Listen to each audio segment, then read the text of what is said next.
Hi, John. Yeah. Hi, John. Hello, hello.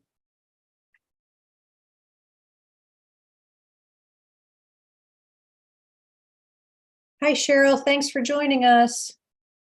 Hi, nice to see you again. Thanks for having me here tonight. Great. Yeah. Good to see We're you. just waiting on a couple more members and then we'll get started.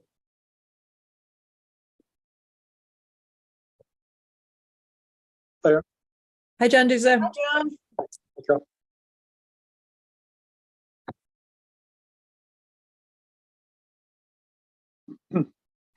So we need Mike. There's Mike. Michael's coming. We have a new commissioner, so we'll see. And Charlie will be joining us. Yes. Yeah, we can navigate our systems.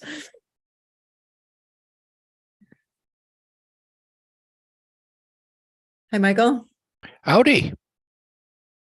Hi, Michael. How's everyone doing today? Great. A little cold. I'm not going to lie. Yeah, and I think it's gonna Really be hard not to put any heat on in my house since May 1st. It's time to call quits.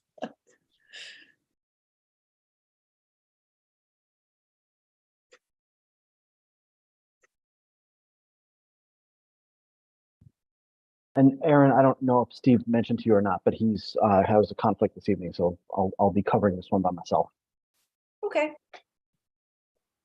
Can you screen share or you want me to do it, John? I can do it, sure. Okay. But wait, I see his name, or is that? Oh, he is. Oh, I thought he told me he wasn't. He's looking for brownie points. Maybe Yeah, he's in the wrong place. he told me, and quote, "I've had enough of Madison nonsense for the week." That is true, but I'm here. I'll remember that next Thursday, Steve. Hi, Bob. Hi, I'm sorry. You don't, yeah, go ahead and finish your bite there. It's just chocolate. There's no. Here's Charlie. I'm going to promote him as well.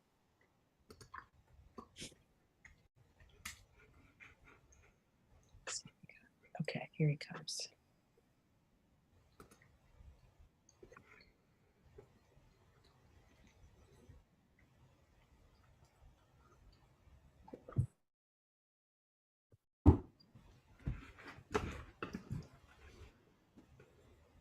Hi, Charlie.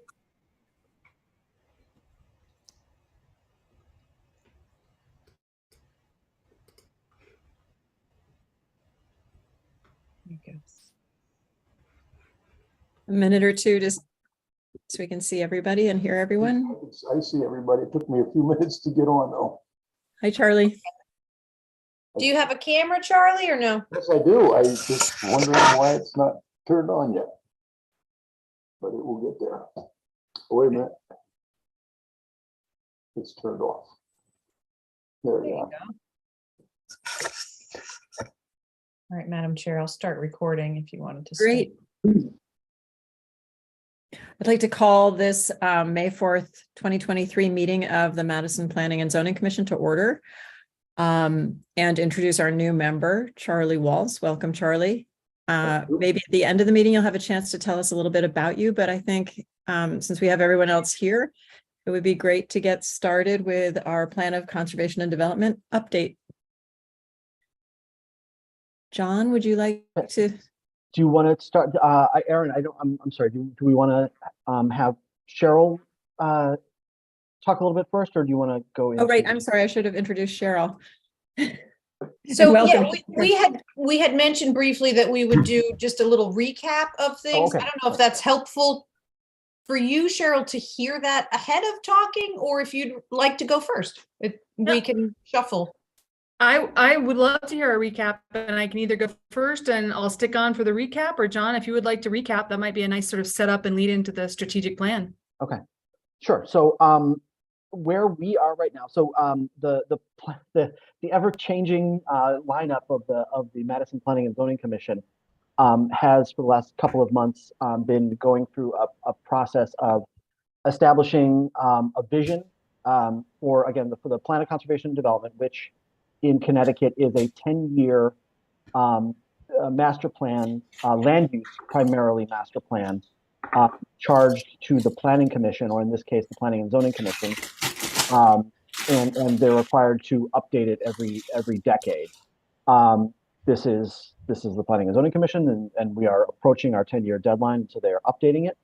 And there is very little guidance from the state other than, you know, to address issues of land use and housing and open space and infrastructure, what this document needs to look like. And so we've gone through several meetings of discussion about visioning, about what people like about Madison, what people do, you know, wish would happen better or more in Madison. And we structured a vision statement, as well as some guiding philosophical principles concerning vitality, connectivity, resilience and sustainability, and opportunity and growth. And then have decided on a basic structure of the plan, where we're going to be looking first at the natural environment relative to those guiding principles, and then the built environment relative to those guiding principles, and establishing goals and specific action items surrounding those things. And over the last couple of months, I think this is probably our third month in discussing the natural environment. We'd brought in some stakeholders, folks from the Land Trust, from the Conservation Commission, from Parks and Recreation and the Trails advocates, and some of the town, the big town-owned open space parcels and parkland, to kind of talk about the natural environment and some of the goals. And what we established for this meeting is a series of five large goals for the next decade in the realm of the natural environment, as well as some specific action type steps. We're going to work through that and then move on to discussions about the built environment over the next couple of months. So I think that's where we are. And I think Aaron shared with you some of our documents, and so you got to see the vision statement that this committee came up with. So that's where we're at. Is that all right? Thanks, John. Okay. So So Cheryl, would you like to give us? I can take it away if you like. Yes, please. sure, thank you. Of course, just a super quick introduction, and my part of this will be about as long as John's, but I'm happy to answer any questions. This is the very start of a strategic planning process. My name is Cheryl Trent. I'm a professional strategic planning facilitator, and I will actually hopefully meet most of you in person the week of June 5th, because that will be the first time that I'm on site to do some of the work around the strategic plan. And y'all have a long history of community input, community-driven plans. And so we want to take the work that you've already done, both in the sort of more distant past, but the work that John just referenced, and make sure that the strategic plan integrates with that, ties in with that, uses that information, builds on it.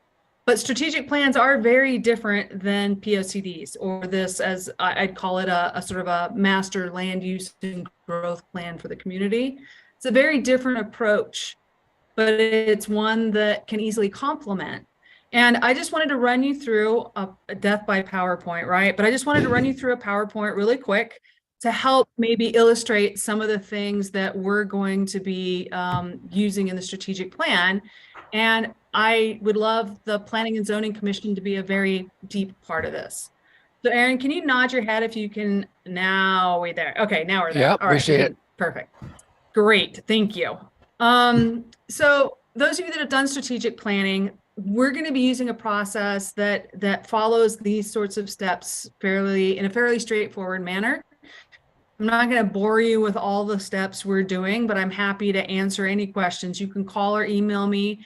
Erin is on our working group that has been meeting weekly, so she can answer these as well as I can, if not better. But there's a process that we go through in strategic planning that says, where are we right now today? We want a really good feel for what the current status is, an assessment, if you will. Then John mentioned your vision. There's actually a visioning process around the strategic plan that says, where do we want to be? And then there's how do we actually get there? How do we get from where we are today, where we want to be, even if it's 10 or 15 or 50 years down the road? How are we going to know right? If we're successful, what are the measurements we're going to use to prove that we're doing what we said we were going to do and we're accomplishing what we wanted to accomplish? And then there's the ever-present question of implementation. You don't want to do all this work to have this sit on the shelf. So very common steps. If you've done strategic planning before, you've seen probably most or all of these steps. So what I want to do is talk to you a little bit about the time frame. We've been working now for a full month on the logistics. People, places, times, dates, who does what do the graphics look like? And we continue to move forward, taking a look at all the documentation, reading all of the information we can, including things like the budget. I mentioned the previous POCD, the work you're doing now, working with the town and the people who work with the town and in the town to see if there's any background information we can gather that will help us. We're about to kick off, literally on Monday, even tomorrow, we're kicking off a survey process. And I want to talk a little bit about that, but I want everyone, including yourselves, to take the survey. So I'm going to lean very heavily and depend on you all to spread the word. You can spread it word of mouth. We'll have flyers. You can share the social media. You can refer people to, we have a strategic planning website that Rita's set up. So the survey is a really important piece of it. And we will also be doing some one-on-one interviews with people. We'll be doing some focus groups, and we're going to do our best to engage people before summer hits, but also during the summer months when your summer residents are there. And then we're going to come back in early September with the town and do an in-depth retreat based on all of this information that we have, all the research, the assessment.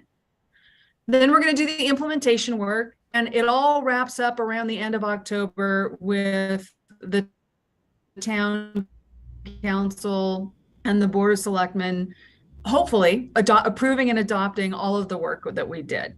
So there's a lot of touch points along the way. One of the most important ones is the survey. This flyer will be printed. It's this is what you're looking at, right? You could actually take a picture of this QR code right now if you wanted to. And it will take you right to the community survey. It's a little bit longer because it's important that we ask some of these questions. So it's about 15 minutes long. And there are some questions that are very specific to the work that you're doing. Erin added a few questions that hopefully will help inform your process as well as our strategic planning process. So it's open through June 15th. So we'll have about a full month to take it. But the quicker and earlier you take it, the better it is for us, so we can start sort of seeing what's happening in the community. The other thing that was really important for me to mention is this. We will do a community visioning session. This is a different vision than your vision for the POCD. This is very unique to strategic planning, and we want to create it with the community.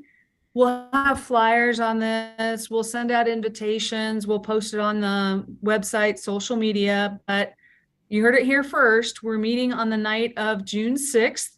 There is a Zoom option, not as great as being there in person, but if you absolutely have to, you could attend by Zoom.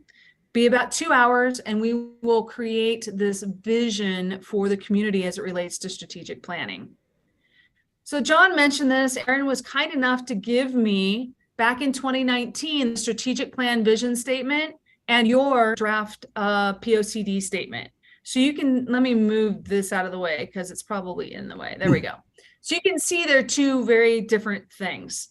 The strategic plan is a very sort of aspirational, future thinking. If everything were perfect, what would go on? What would it look like? What would it feel like? What would it smell like, right? Whereas your statement is very unique to what you do. You're basically guiding in the development, the conservation, the two things, the natural environment and the built environment that John talked about.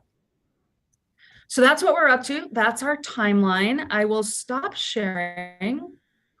And I know Erin is more than capable of answering any questions, but you have me right here, and we'll meet you in a few weeks in person as well. So just real quick procedurally, and so what you showed on the last slide, Cheryl, was the mission statement, just the one sentence mission statement of the POCD. there is, right after that, we did a 3-paragraph vision statement that is actually quite a bit more florid than just the 1-sentence thing. Okay. And we can make sure that you've got that also. Yeah, I might, Aaron sent me 2 documents, so I Yeah. might have it. yeah, I did the executive Yeah. summary little section, but it is that working document that you have, it is in there in the text. I assume you would just kind of read through and that way Perfect. you get the overall breadth of where we're coming from so far.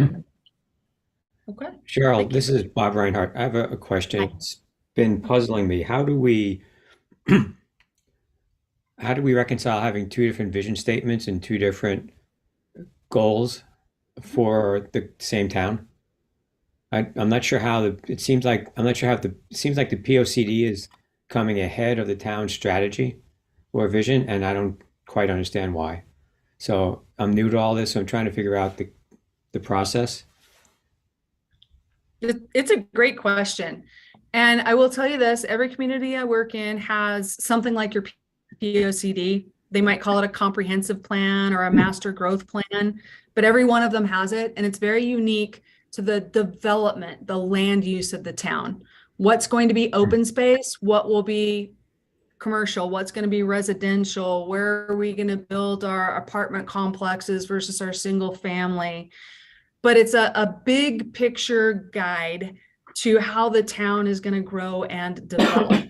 So it's got a very important yet very specific purpose. The strategic plan is a lot more broad than that, and in some ways less specific. So I'll just take, and what little I know about your POCD, right? But John mentioned you're talking about the natural environment and the built environment. What the strategic plan should do is take a look at both of those things. It's not a chicken and an egg, it's more of a concurrent conversation, and say, what is it about that might be of most priority? You might come up with 10 or 15 things in the natural environment, and then the Board of Selectmen have to kind of take a look at that and say, for the town, for the community itself, is there one of those that we would like to invest our time and our money and our energy in? But they don't limit that conversation just to the natural environment or the built environment. They might talk about things like healthcare, I'm making that up, or economic development, I'm making that up, or diversity, right? So there are things outside the POCD that the strategic plan encompasses, but the two should integrate and talk together. And I have to say, not once in my career, and I've been doing this kind of work for over 35 years now. I know, right? I'm adorable. But I will have to say that none of those have been in direct conflict, not once, not ever, because they just, the people working on them, like you all, are the same people who are giving input into the strategic planning process. That's a really short answer for a very complicated topic.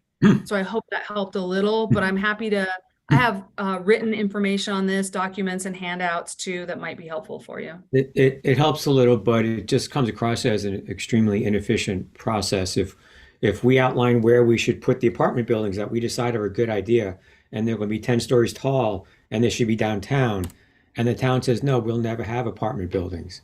Or if the town says we want to convert all the parks to something else and we're going out buying land for parks, there's an opportunity for complete split.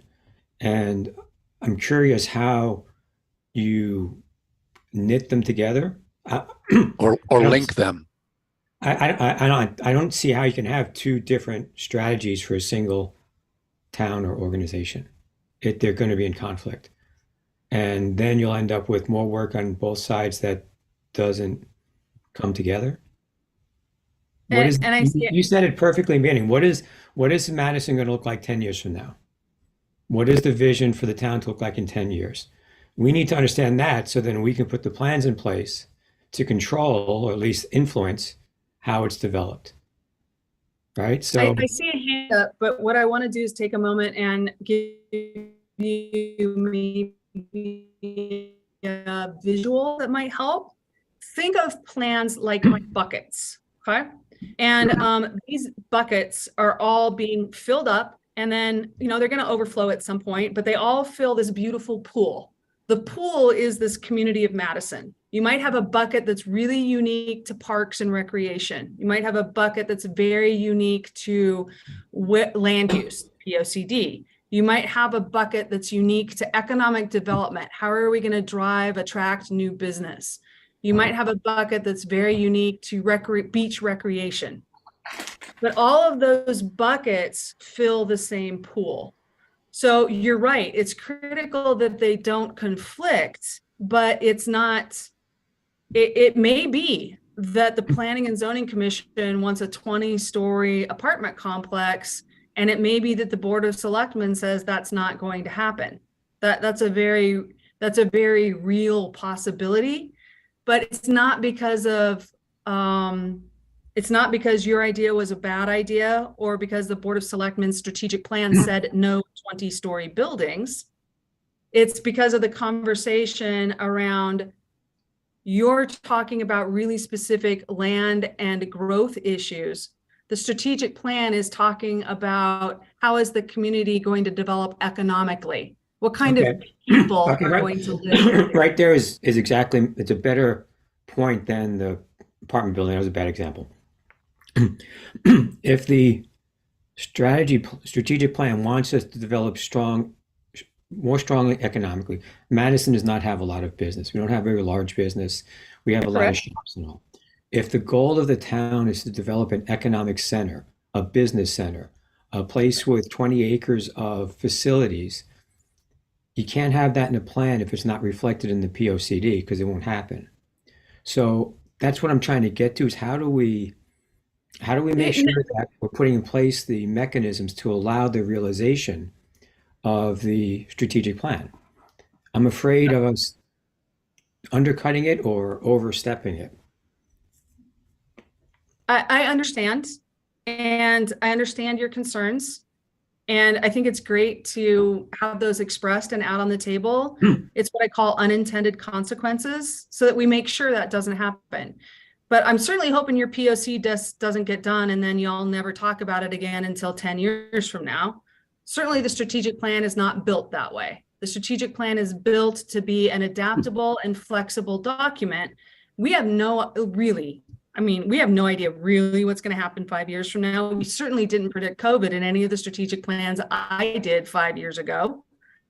You have to have your plans so that people talk about them and they say, all right, what's in this plan and what's in this plan? Is that in conflict? If so, let's have a conversation about it and let's see how to address that. And if we need to adapt or change one plan or the other or both, let's take that opportunity to do it. Yep. Because we're doing this at the same time, that does give us the opportunity to have those sort of concurrent conversations.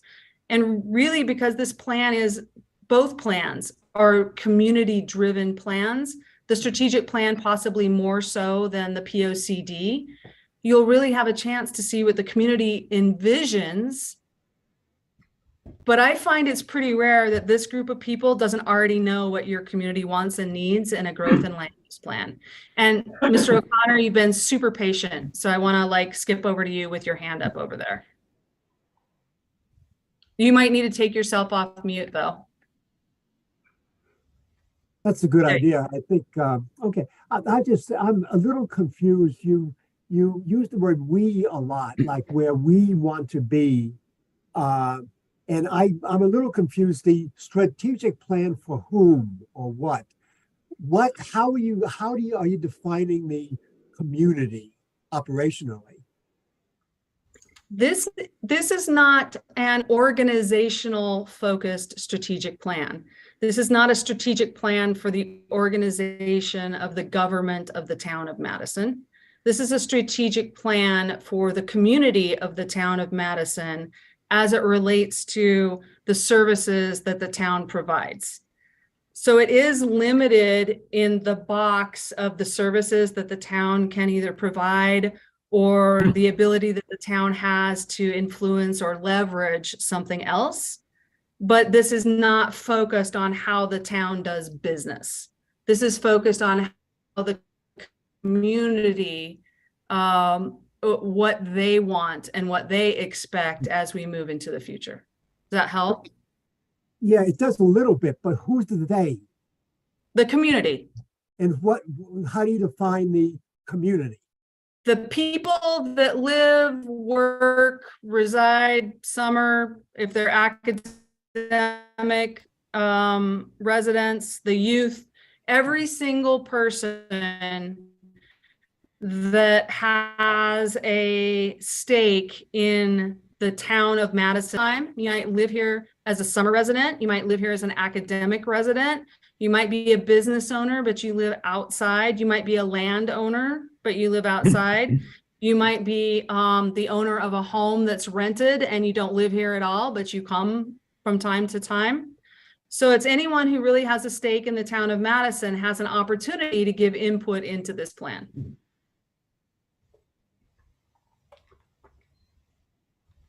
Cheryl, I wonder if it would be helpful to you to see what the state of Connecticut sort of mandates or recommends that we cover in our POCD, because it's a surprisingly broad range of issues, and and we're kind of we're hoping that we're simplifying it, but still able to address all the issues we have to. But maybe it would help you too to see what that is, because there is a lot of overlap, I think. And, I've sort of been thinking the strategic plan is more to do with the government and, economics of the community. And we're doing and I guess I think of the POCD as being a broader document, but Aaron or John or anyone else want to weigh in on that? I'd just like to know if we've covered the essential basis of the mandate from the state of Connecticut. Have we covered everything to some degree of satisfaction? We will, we hope. Yeah. Yeah, It's- we have. No. What is it, 823, Aaron? Yes. So we're required to consider the need for housing, health, recreation, social services, utilities, safety, transportation, and communications, the need for affordable housing, protection of drinking water supplies, the use of clustered and other housing development patterns instead of conventional development patterns, to consider the state and regional plans of conservation and development, energy efficiency and energy conservation, protection and preservation of agriculture, and physical, social, economic, and governmental conditions and trends in general. So that's our umbrella that we're working under. So it is fairly broad. And as Cheryl pointed out, what's nice is that we have both overlapping staff involvement on both plans, as well as commissioner involvement, as Carol is involved in the strategic plan process as well. And upcoming opportunities for public input include personal interviews with various stakeholders in the community, specific forums, discussions. What's the word I'm thinking of? Is that what we're calling them, Cheryl? Why am I Focus blanking? groups. Focus groups. Thank you. So there will be focus groups and the survey as well. This visioning meeting is another priority, as well as this opportunity for specific folks to be involved in the retreat and in the fall. And what we had thought, rather than kind of working against each other, was to utilize the resources that we have available between both consultants and both processes, where the strategic plan wanted to move forward quickly with a survey. And so what made sense to us was, rather than coming up with our own survey, then we insert some questions into this effort, so that we can start to perhaps float some of our big ideas, or our goals in this survey, to get results and try to come to a consensus. Are these actually goals that the community is agreeable with? And then again, with the interviews and the focus groups, as we proceed in our steps over the next month, we'll have more questions that we may want to ask. And then at that point, we'll try to insert these into the various groups to try to pull some information out of them. So I think we'll find that joining, and combining our resources may get us more information rather than overloading the public with too many opportunities for feedback and involvement. Does that make sense? It makes sense to me, but I guess what I'm thinking is once we've got the whole strategic plan laid out from the focus groups and everything else you've mentioned, is it incumbent upon us to then map that back to the POCD to make sure we've addressed all the points that we've identified in the POCD? Do we need to do that? I think you can review it. Absolutely. I don't think How could we not do that? Well, How can we not do that if we take the time, the town, the citizens say, this is the most important thing for us to do over the next 10 years? How could we not take that as input and say, well, we have to make sure that our plan supports their desire, because it's not us, we're working on their behalves. I may completely disagree what they want to do, but if it's the majority rule, then we should try to make it work. I get it. There's no connection. I get it. We're just going to have to, it always works out, so it'll always work out. Please, there is a connection.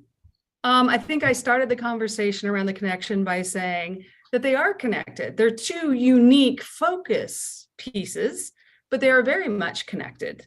And I think, this opportunity to use the information gathering piece is hopefully going to be really helpful to your work on the POCD. There are going to be a lot of things that the questions that were added, the 70% of them are not strategic planning questions. They're more focused on the work that you're doing.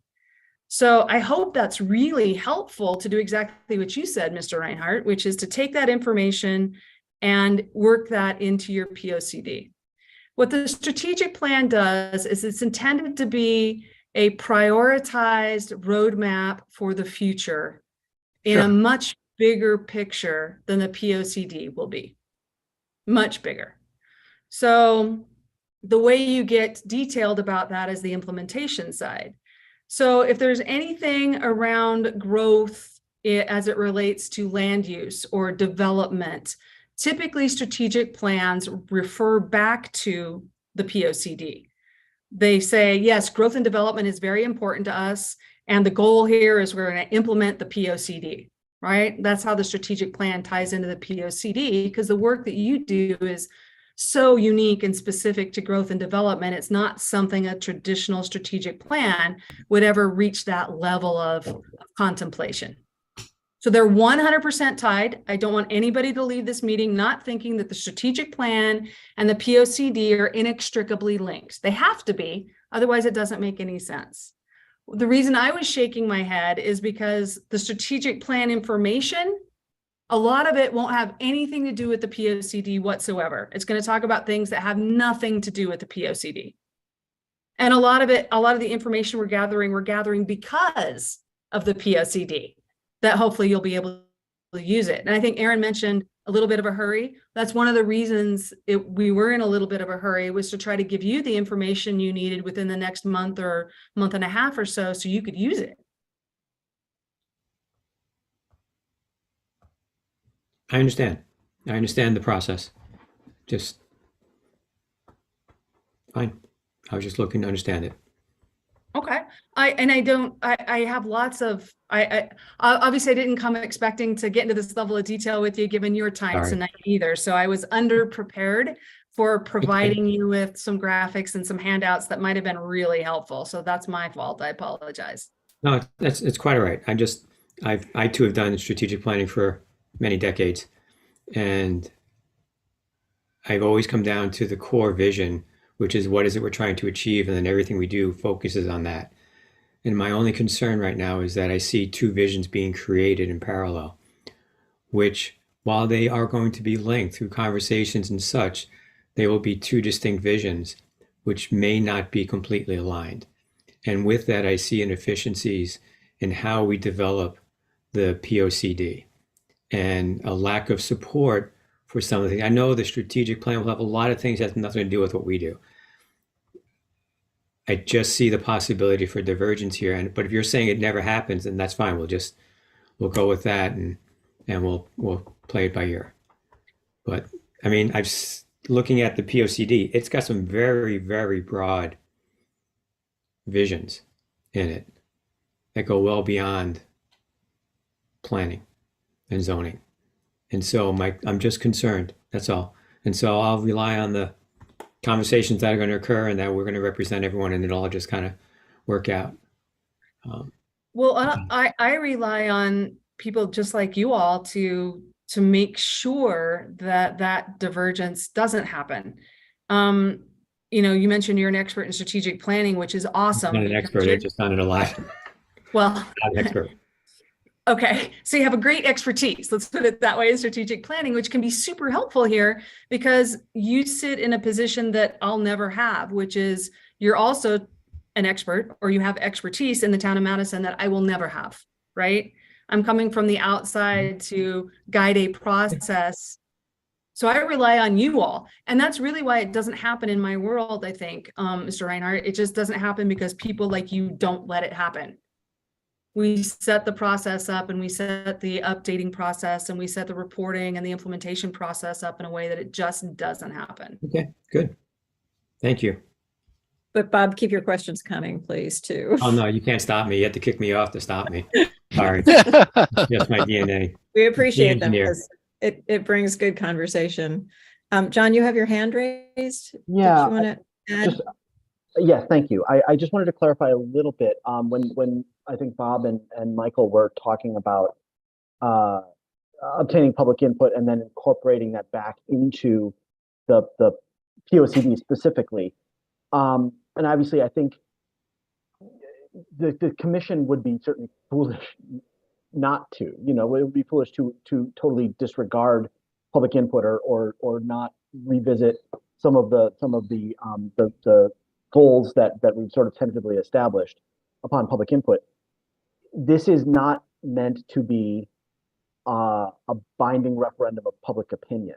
And this plan, you know, based on state statute and based on your status as appointed officials, Pointed.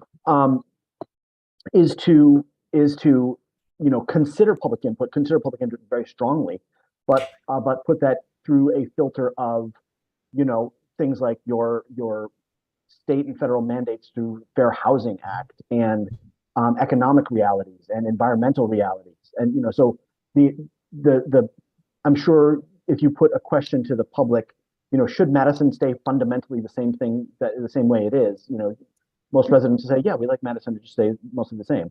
You know, that might ignore things like fair housing, or it may, you know, ignore things like climate change. And this commission is mandated to sort of consider all of those things, including market realities. You know, maybe everyone wants a Trader Joe's, but market realities or Trader Joe's is not coming to Madison. So it doesn't matter how popular it is.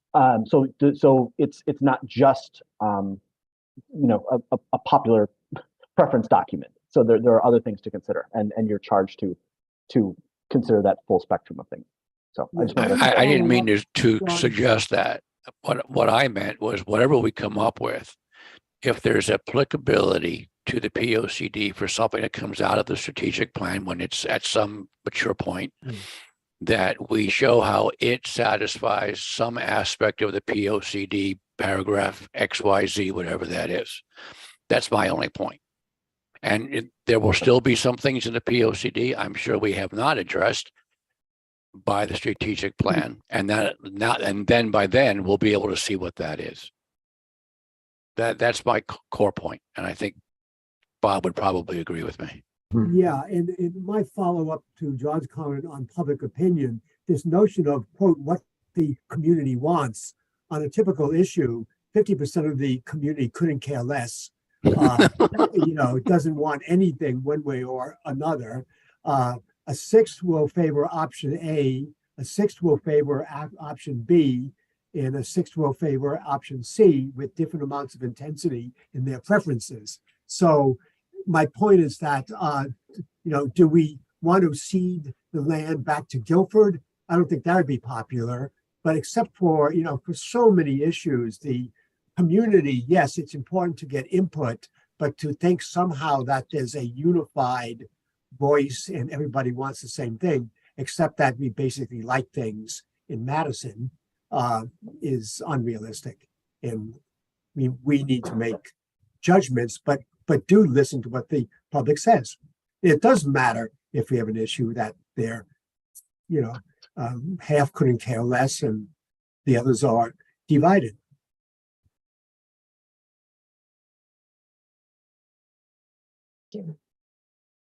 Cheryl, thank you so much Yeah. for, Carol, and Carol, I did, and my apologies that we probably could have just had a slide of the draft vision, the 3 paragraphs, and you'll see that it is a pretty broad statement, and encompasses quite a bit, and really is not anything, in my opinion, that's overly that conflicts with our previous plan or what we could expect from the community response for the strategic plan. I really don't think we would get a lot of pushback or a lot of difference of opinions as we're moving forward with the strategic plan visioning statement. So I guess, I don't know, part of me isn't as worried of generally speaking as the visioning piece. I think we will get some good feedback with respect to specific questions that we ask. And that's where we're really going to start to focus our bigger goals and policies. But overall in the vision, I think this is a pretty good document. All I can say is I'm coming better prepared next time. No, this is great. I love the kinds of questions that you're asking because they're thoughtful and they'll drive a better product. And I think the more you can come up with questions like that and ask them, the better our process is going to be on the strategic planning side. So thank you. Cheryl, thank you for putting up with me. That is never going to be a problem. I think you and I are going to grab some coffee when I'm in town on the 5th. That'll be perfectly fine. Is that okay? Okay, I'll reach out. Like when someone tells me, pushing back, that's great. So thank you. Yeah, Bob can absolutely. I like it. Bob will bring the chocolate. Yeah. Ooh. I have some left. I didn't need it all tonight. Is that what you do during the meeting? Pretty much. Yeah, I got to do something. Low sugar, low blood sugar, it's a little chocolate. It's an addiction. It is indeed. I share it. Well, thank you again, Cheryl. You're welcome to stay. I think we'll move on to the discussing the natural environment draft goals next, if everyone is okay with that. Sure. Yes. Thank you again, Cheryl. Appreciate it.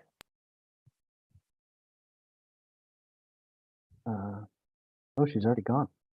Yep. I can't. I know I couldn't see Blame her? Yeah, thanks, Bob. Sorry.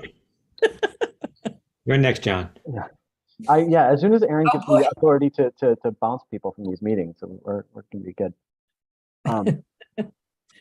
Okay, can people see my screen? Yes. So actually, in response to Bob's thoughts last time about trying to focus our thinking around, we had a month or two of sort of thinking about big picture things and what is it about the natural environment that we appreciate and the things that we want to protect and things that we're working on, concerns. Steve and I attempted to organize these into basically, I know Bob wanted 3. I can never do less than 5. So Okay. I went with 5 because the built or the natural environment is a big thing. It's a big world out there. So I went with 5 broad goals, and then attempted to populate those goals with, basically everything that we heard in terms of important priorities and in terms of concerns to filter into one of these broad goals. And so I'll state the broad goals first, and then I'll turn it over to Chairman Snow so she can lead us through this. But so the big goals for the natural environment were to develop stronger strategic approach to property acquisition and management, to focus on understanding and sharing of knowledge of natural environment, increase active stewardship of natural resources, to focus on preparedness and resiliency from effects of climate change, and to connect people to the environment. And so again, hopefully within one of these broad goals, we were able to place sort of all of those elements of input that we heard over the last several months. And I don't know, Madam Chair, I'll if you want me to walk through each of them, we can, or if people have gotten a chance to think about them. Yeah, I don't know if everyone's had a chance to really look at these and kind of digest it, John. And my thought, just looking at the outline, is that there's even within this, there's some overlap between the different, or among the different main goals, and then, you know, having so many bullet points, you know, sorry, Bob, but this is sort of more than 3, more than 5. You know, and I think as we start writing, we can start refining it and keep getting feedback from everyone. I do think you covered the input we got from the stakeholders really well. And those are sort of my initial thoughts. Should we go through it point by point? What does everyone think? Or do you want time? Maybe the commissioners need more time to really absorb it a little bit more. I don't know. And if you want, I can just give a little bit more detail of why we split these things up this way. But yeah, that'd be great. So in the first one, which is a strategic approach to property acquisition and management, there had been a lot of talk, certainly about the town's open space holdings, particularly the Rockland Preserve and some of those areas north in the north part of town, and as well as some things like surrounding some of the PA 490 properties and those properties coming off of preservation tax status. And so basically, you know, trying to get the town oriented towards focusing its property acquisition and management money towards specific properties under specific circumstances, as well as sort of thinking ahead towards, you know, things like acquisition of rights of first refusal, working on partnerships with DEP and land trusts, and then building up a fund for opportunistic acquisitions, not only through annual budget allocations, but also a broader use of fee in lieu of open spaces. And so all of these, and then again, you know, focusing on the types of properties that would be targeted, which would be, you know, properties that would build on existing holdings, properties that would connect existing open spaces or natural areas. And so sort of take that whole property acquisition and management thing and think about that a little bit more strategically. Could I just add one thing quickly? Yeah, absolutely. I did talk to Aaron about getting access to all the different plans that different commissions and committees in town have been either working on or have written. And Aaron, for example, is there a conservation plan for land? You know, I know that there's a natural resources inventory planned, I think, but I don't know if we have it yet. And you know, a sort of prioritization of opportunities for land acquisition and protection. But you know, I feel like we need to be sure we're working with everybody toward the same goal, obviously, as we develop this further, John. So, I mean, I don't need to tell you that, but I think we might need a little more information too. We have the coastal resiliency plan. We have the hazard mitigation plan. There aren't a lot of other planning related documents to the natural environment that are town initiated at this point. Is there an open space plan? Not to my knowledge. Okay. Is that something that would fall under the POCD? Yeah. To create that? Mm-hmm. Or certainly recommend that it. Yeah. Well, I think, yeah, I think we start to talk about that as we get down further into the goals as far as hold on. I can't scroll the screen as I'm like moving my mouse here, realizing it's not my screen. I'm sorry. Okay, Where do you want to go? It happens to us all the time. Trying to move that arrow. Yeah, Yeah. we had our stewardship Yep, of our, I know I read it. yep, It's C. yep, Increase active stewardship of natural resources. Is that it? yep. Yes. And so Well, even, in there, we don't have specifically an open, like the development of a specific open space plan, which is, I think is useful. I don't know that the plan itself would be nested inside the POCD, but that could be a major implementation item. Yeah, So the POCD would call for a plan, Yeah, I would think so. and then Right. that plan would then be, okay. So, John, I had a Then you question. would- Go ahead. oh no, I was just going to say, and then that gets assigned to a specific entity to, such as the Got it. conservation Got it. system. Okay, I'm starting to get the gist of it. acquisition committee, things like that. So, John, thank you. That helps me understand the different ideas that have come across. One question I have is so when you look at develop stronger strategic approach to property acquisition management, I'm missing the why are we doing this? How do we know we were successful if we develop this and we do a good job of it and we acquire a lot of property? What's the goal? Are we trying to double the amount of open space, or I guess that's what I'm missing, because I don't know how much funds do we need? We're getting into the details quickly, but I'm not sure how to position this in my mind to make sure that we actually can pull it off. And what are the steps to pull it off? So each of these are really good. They give me an idea of where we're going, but I don't know what the destination actually is. Have we worked on that? Is Or that the somewhere? reasons, right, or the reasons why. One of the questions that we included in the survey is related to open space, since this natural resources selection section does focus heavily on open space, and to kind of get a priorities from residents. What characteristics of open space would be your priorities? How should we prioritize if we have opportunities to obtain land? Is it expansion of habitat or greenway corridors, or connections to existing open space? Are we looking potentially for flood control purposes, or for potential active recreation opportunities or passive recreation opportunities? Or is it for critical habitat or species protection?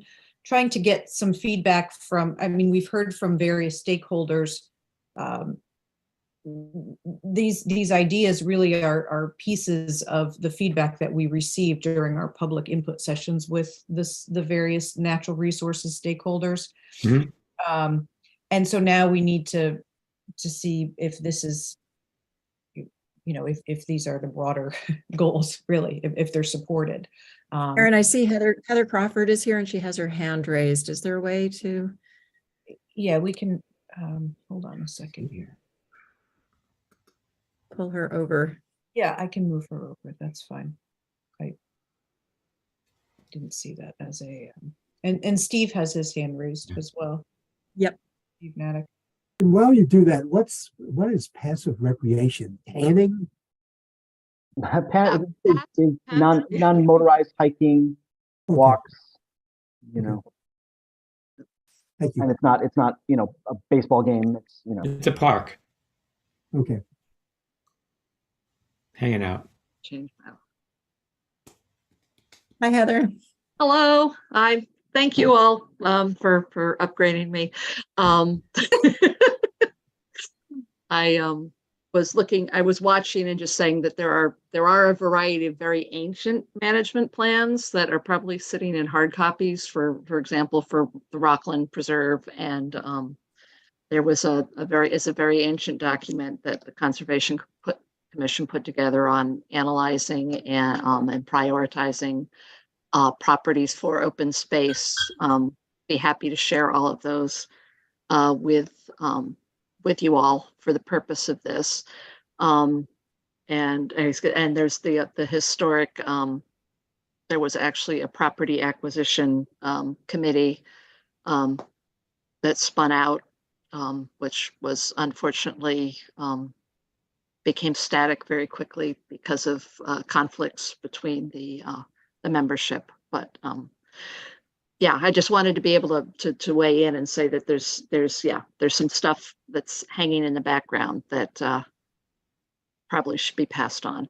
Thanks. Yeah, feed us anything you have. Yeah, fortunately you can't see my floor right now because I've actually been going through in my attempt to get started on the natural resource inventory process for this summer with my interns. So I've been sorting and finding many fascinating things. I thought they were going to work on sustainable. Well, they are going to work on sustainable, but I've got 3 that want to come back. So, Okay. and part of doing the NRI is definitely part of the sustainability process. That's right. Okay. Yeah, Heather, and we may have, I mean, how old are these documents? Is this? Some of them are pushing 20 years. So, Yeah. I mean, I don't know that they were ever even electronic, much less, I don't know if they ever got digitized. Much less finding them in the files somewhere. Okay, got it. So. Okay, good. Thanks. Yeah, thank you. Okay. Steve, did you want to? Thanks, Carol. I just wanted to build off John's point and get back to Bob's question of the why with, especially with our point number A with developing an approach to property acquisition. And I think there was a pretty strong consensus among the group and some of the folks we spoke to during our visioning of the natural environment sessions that the town needed to be a little bit more careful with how they were acquiring open space and where, especially since there was kind of an understanding that there's a lot of fragmented open space parcels that were being generated as part of the subdivision process, and that we could better prioritize when and how we're obtaining those properties and where. And that's where that number 4 there comes in, seeking to connect properties and open spaces and targeting specific properties, number 1. And it's important to understand the context of the POCD in this case with the actual decision making of the Planning and the Zoning Commission. When you're acting in your capacity as the Planning Commission and deciding how subdivisions are laid out, you have the opportunity to decide if you want that fee in lieu of the open space or where it may be best allocated on the property or who's to take ownership of it. So that's how those decisions can very specifically play into the regular applications that the Planning and Zoning Commission is seeing too, and where those things were generated. Good point. Yeah, thanks. So, but isn't the goal there then to increase open space? These seem like ways to get there. Right. That's what I was saying. These are the right ways to get there, but where are we trying to get to? Yeah, exactly. That's what we need to state, and we should be stating those things clearly. Then, the rest is how do we build on that? Yeah. Sounds good.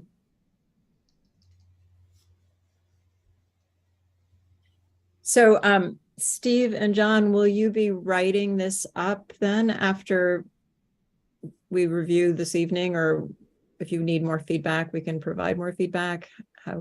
Where do we go from here?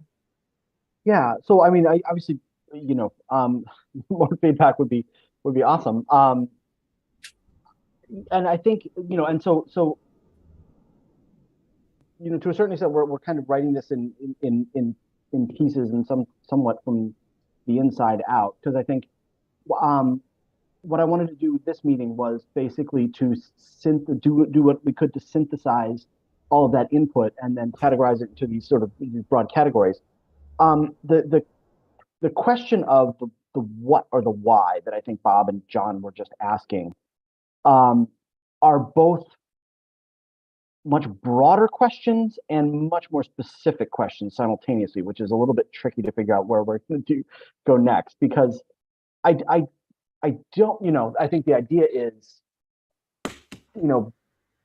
certainly we could state it this way, is to acquire and protect more land as it is available and appropriate in those locations that are desirable.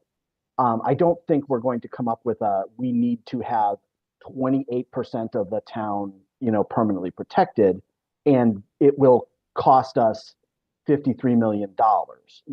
Those are not the details or the goals I think that would necessarily come out of this. I suppose it's possible. But I think the idea of these, particularly when we're talking about property acquisition specifically, is to come up with the need for a more rigid, organized framework, to ultimately get at those questions, and not necessarily to get at those final numbers at this point. That said, Bob, I do think that this, these are, the goals, some actions, and I think are some recommendations, and I think there will be implementation detail for a lot of these. If these ultimately become, the recommendations of the plan, there will be trackable, somewhat measurable actions to be taken as a result of that. That, like in terms of development of an open space plan, charging the Conservation Commission, Land Trust, and maybe Planning and Zoning with a task force to come up with an open space plan, give them 2 or 3 years to do it, and then the measurable, the deliverable will be the plan. So there will be that level of specificity in an implementation guide, so we will know how to track these actions. But some of those other questions, like what's the goal for open space, may not be precisely answered in something like this. Anyway, that my thought for the next steps is, certainly we want to get some input on this, and we can, Aaron, circulate this again. And if it would be useful just to circulate this as a smaller document, so you don't have to scroll through the whole working plan. Yep. For specific input. And then I think what we would do is structure this a little bit more, flesh these out with a little more detail. I think filling in some of this narrative at the front end of this, which is, I kind of wrote the why part here, because we would talk about in a more narrative form, like why, the vitality and connectivity within the natural environment in Madison is an important big picture goal, an important theme to focus on in this plan, to help sort of focus and frame the overall discussion that then these goals would come out of. So to a certain extent, we jumped to, closer to some of the punchline elements first, and we can sort of flesh out the setup in the next month or so.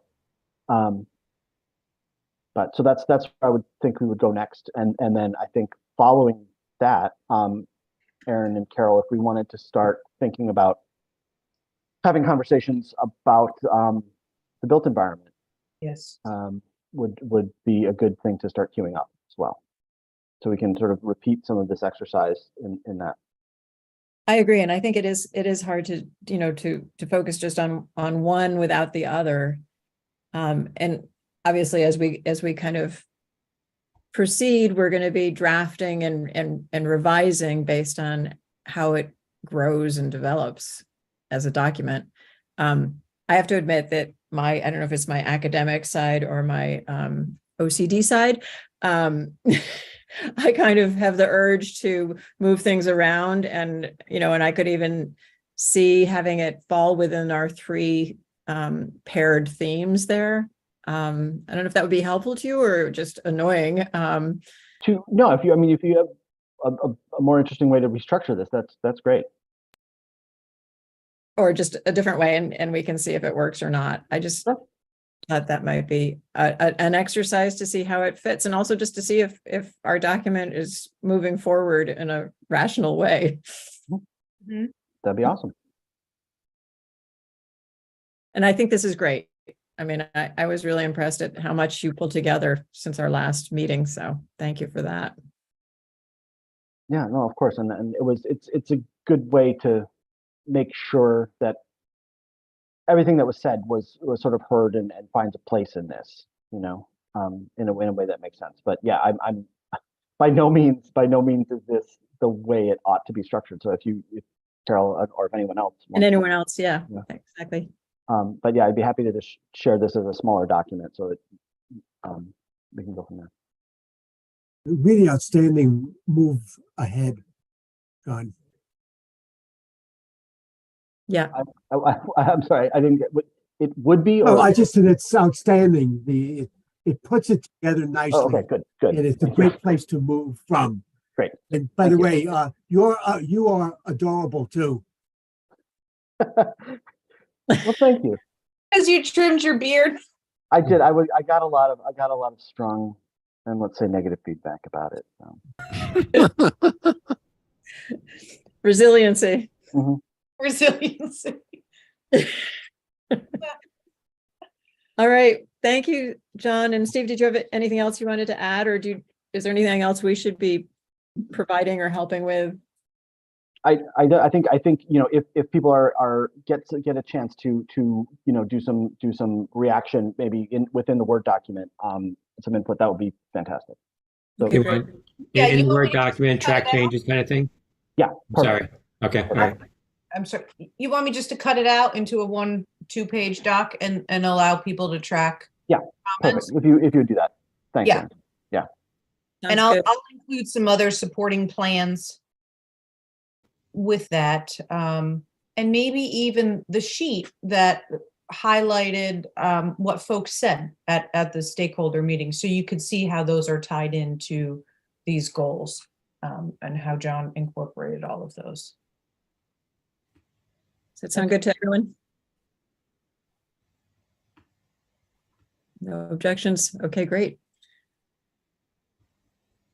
Thank you, John and Steve, then. I think we'll see you again in June, with or without strategic planning.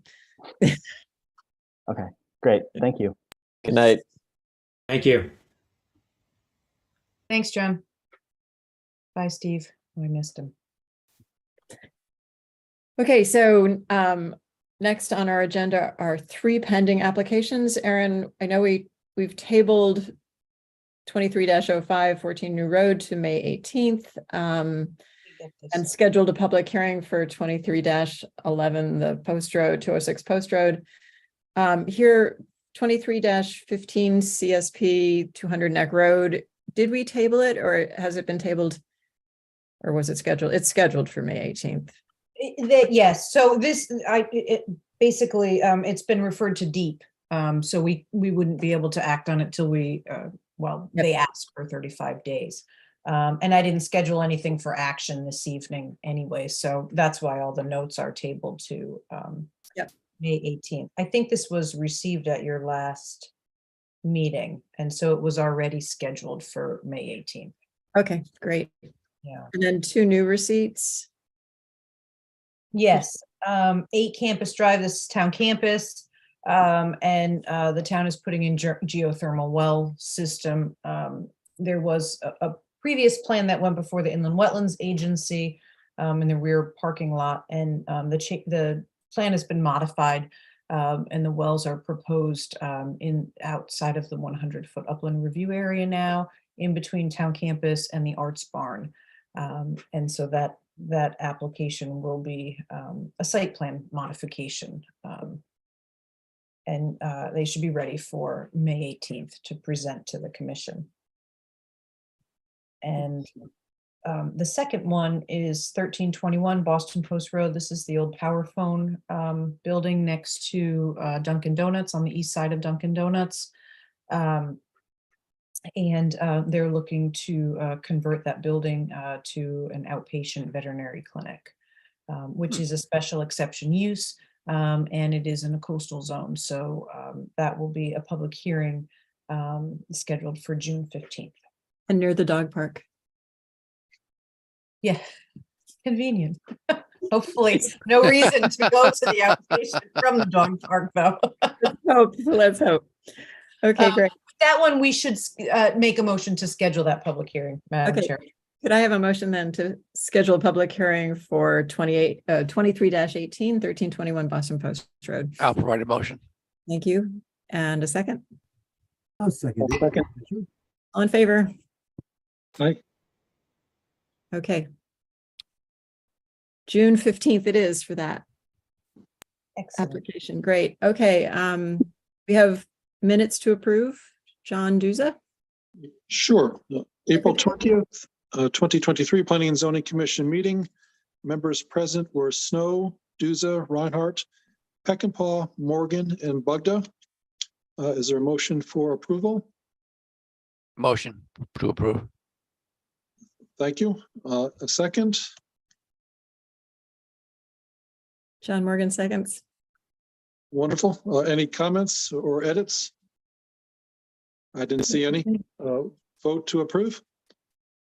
Aye. Aye. Okay, thank you very much. Thank you. I am abstaining. Yes, you weren't here, right? That's right. Okay, thanks. So again, I'd like to introduce Charlie Waltz to our commission. And Charlie, I'm going to put you on the spot and ask you to say a few sentences about yourself. Okay, I'd be happy to. Thank you. I always love that subject anyway. That's always a good one. I've been here in Madison now personally for 50 some odd years. My wife was born and raised here in town. My family, my parents moved here and retired here. My brother lived here for a while. My children still live here. So the Waltz family is still represented here in town. I've been active in town government. I was a selectman for a number of years. I was on the Board of Education. I recently retired this month, or January 1 is my last day of work, which is time for me to get re-involved in part of things, which is kind of where I am. And that's where Charlie Walls is. So you basically must know everyone. Well,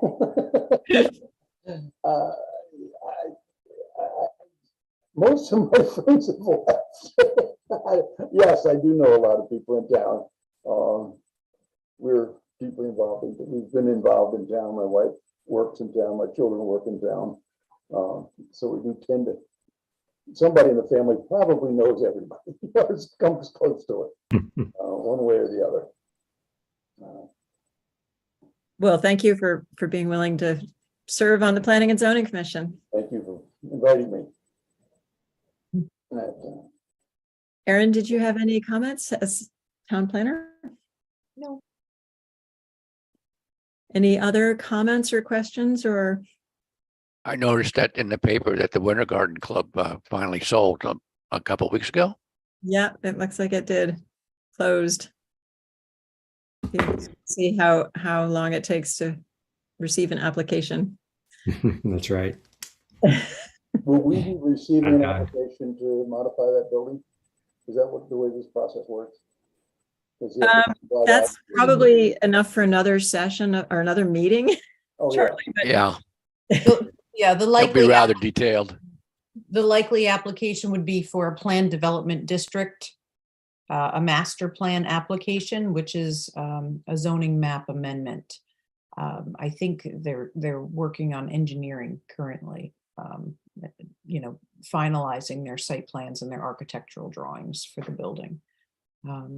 And because it's right along the Neck River, they'll also be going to the Inland Wetlands Agency for permits, likely for any work within 100 feet of the river.